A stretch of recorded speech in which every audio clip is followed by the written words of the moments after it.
Hi, how do you read chess books?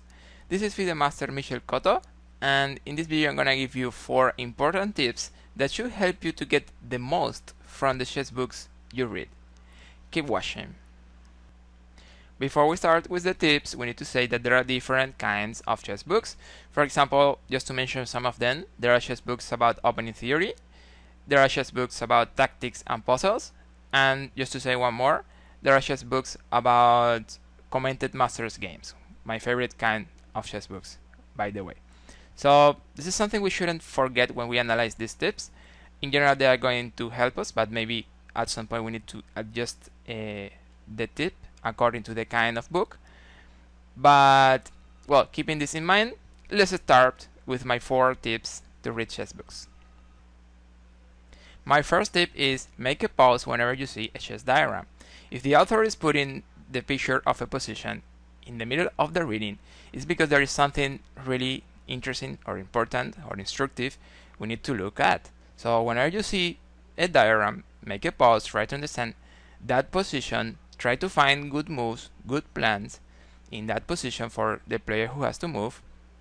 And I'm sure when you read the explanation or the move below the diagram, you will get much more information, you will understand much more in that way. For example, let's say you're reading a chess book and then we have a diagram like this one we have on the screen right now. Then we shouldn't just continue. Oh, sorry, that's not the right diagram. That's my mistake. I need to change it. So this is the right diagram. So let's say you're reading a book, you find this position, and then you shouldn't just continue reading the explanation or the move below. You need to make a pause, stop reading or watching below, and then try to find a good move for white in that position. By the way, in that position it is white to move, and the right move is going to be queen g5, getting a draw. If the king takes the queen, it's a stalemate. If the king doesn't take the queen, there will be a draw because of perpetual check. So Mike said I needed to make a pause and try to understand and find a good move whenever I see a chess diagram. So I will try to do that with this position from the book I'm reading, and I will try to find the best move in this completely new position. The best move in this position I think is bishop b5. Let me check. Oh no, in this book the right move is knight c3. I'm lost. My second tip is calculate variations.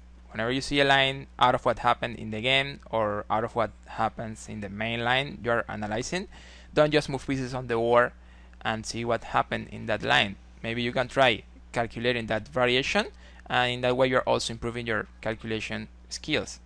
Unless of course it's a too long variation, well then of course maybe you need to move pieces on the board then. But if it is a short line, something you have calculated before 2-3 moves, then just try it, and in that way you're practicing your calculation. Or even if it is something you have not done but it's like a good challenge for you, you have calculated 3 and it's a 4 or 5 moves variation, then try to use it as a challenge, and I'm sure this is going to help you as chess player. My third tip is take your time. This is not a race. In general, it is more important to get the most from the chess book you are reading than finishing that book really quickly. So we don't do anything if we read like 10 books in a month but we didn't understand anything about those 10 books. My tip number 4 is my favorite in this list, and it is read them more than once if you want.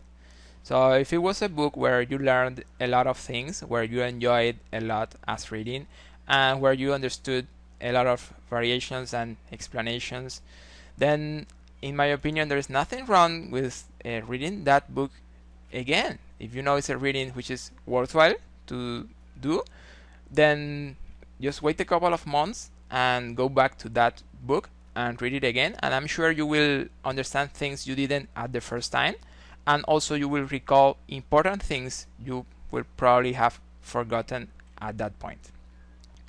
The question for the comments: do you think reading chess books actually helps you to improve at chess? I will say my opinion. Of course it helps you a lot to continue improving at chess. Maybe it's not the only way, but it does help. So So this is the video I wanted to show you today. I hope you have enjoyed it and you have learned something new here. If it was like that, give me some like, it really helps my channel. So that's it. Thank you so much for watching. Don't forget to subscribe if you haven't, so you get notifications for my next videos. Never stop believing. See you in the next.